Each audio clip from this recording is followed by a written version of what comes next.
Halo teman-teman, selamat datang di channel Hobi Baca.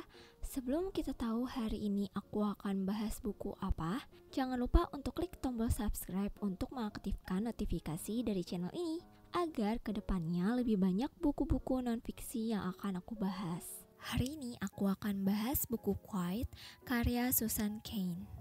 Masyarakat memandang orang yang pintar berbicara sebagai sebuah karunia. Kefasihan berbicara ini menjadi senjata yang sangat diperlukan bagi mereka yang menginginkan kemajuan dalam kompetisi yang keras. Lalu, bagaimana peran seorang introvert dalam dunia yang hiruk-pikuk ini?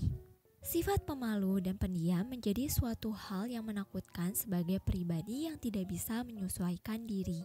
Berbeda dengan seseorang dengan karakter extrovert, mereka memiliki karakter yang terbuka dan membawa kesuksesan secara sosial ataupun finansial. Orang tua juga sepakat bahwa sikap pendiam tidak dapat diterima dan sikap senang berbaur ideal untuk karakteristik. Hal ini membuat kita didorong untuk mengembangkan kepribadian ekstrovert untuk alasan yang sebenarnya egois. Namun sekarang ini kita cenderung berpikir bahwa menjadi ekstrovert tidak hanya membuat diri kita lebih sukses, tetapi juga menjadikan kita menjadi manusia yang lebih baik. Hal ini membuat semua orang bekerja keras untuk menjadi ekstrovert, entah itu nyaman ataupun tidak. Semakin banyak seseorang berbicara, maka semakin banyak pula anggota kelompok yang mengerahkan perhatian kepadanya, yang berarti dia pun semakin berkuasa. Berbicara dengan cepat juga dianggap baik. Kita menilai orang yang berbicara cepat sebagai orang yang lebih mampu dan menarik dibandingkan orang yang berbicara lambat.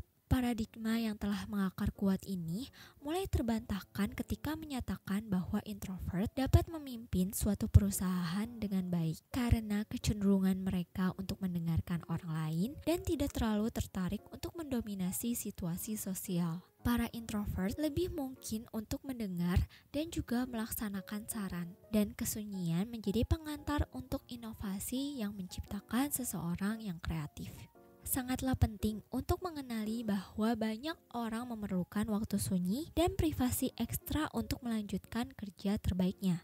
Beberapa perusahaan pun mulai memahami nilai dari kesunyian dan kesendirian serta menciptakan ruang kerja terbuka yang fleksibel. Jenis tempat kerja berbagai macam ini menguntungkan introvert maupun extrovert. Dalam penelitian dengan partisipan anak kembar menunjukkan bahwa introversi dan ekstroversi hanya diwariskan sebesar 40-50%. Berarti rata-rata setengah dari keragaman introversi dan ekstroversi diakibatkan oleh faktor genetis. Interaksi gen lingkungan menyatakan bahwa orang yang mewarisi sifat-sifat cenderung mencari pengalaman hidup yang menguatkan karakteristiknya. Seseorang introvert memproses informasi mengenai lingkungan mereka secara baik dari lingkungan fisik atau lingkungan emosional. Orang introvert akan memproses informasi mengenai lingkungan mereka, baik lingkungan fisik ataupun emosional lebih mendalam. Selain itu, mereka juga lebih banyak aktivitas di otak dibandingkan orang lain di wilayah otak yang berhubungan dengan empati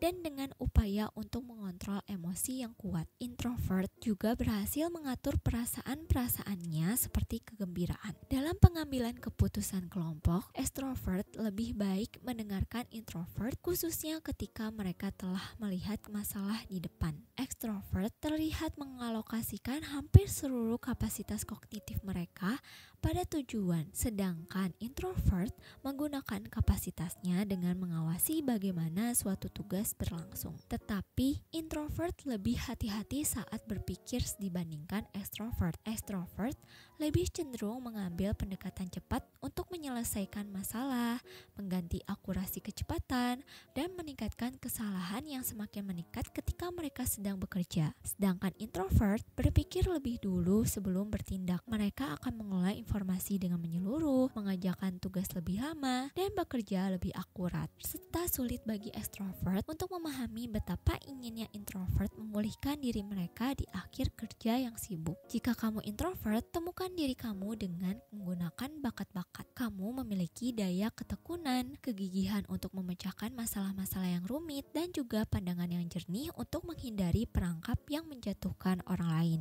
Seseorang introvert mungkin sibuk berusaha terlihat seperti ekstrovert hingga menilai bakat yang mereka miliki adalah hal yang rendah.